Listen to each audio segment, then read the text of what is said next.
படம் ஸ்டார்ட்லேயே அந்த பொண்ணு உயிர் போகும்போது கடைசியாக சொல்கிற வார்த்தை பா சிரிச்சுட்டே சொல்லுவாங்க.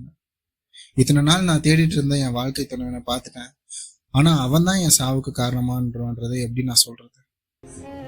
நான் என்னடி பாவம் பண்ணேன்? எங்கள் அம்மாவுக்கு ஏதாச்சும் ஒன்று ஆச்சுன்னா நான் செத்து உன்னை பேயா வந்து சாவடிப்பேன்.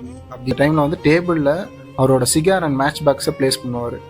அப்போ வந்து ஒரு சீன் அழகாக வச்சுருப்பாங்க. அந்த பையன் வீட்டு சிம்னிலேருந்து அந்த ஆவி பொறுமையாக வந்து அந்த சிகாரையும் மேட்ச் பாக்ஸையும் கையால் பொறுமையாக எடுத்து, அதுதான் நான் சொன்ன என்னோட பர்சனலி டச்சிங். நம்ம வாழ்க்கையில் யாராச்சும் ஒருத்தரை கண்டிப்பாக இழந்திருப்போம்.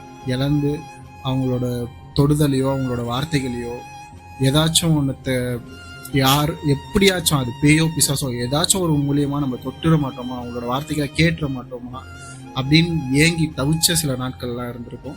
நானுமே அனுபவிச்சிருக்கேன். ஸோ அதெல்லாம் வந்து இந்த சீனில் நம்ம கண்ணு முன்னாடி எடுத்துகிட்டு வந்து கொடுத்துருப்பாங்க. இந்த படத்தில் உங்களுக்கு இதை தவிர்த்து வேறு ஏதாச்சும் சில விஷயங்கள் நீங்கள் நோட் பண்ணி பார்த்துருந்தீங்கன்னா அதை வந்து கமெண்ட் பண்ணுங்கள்.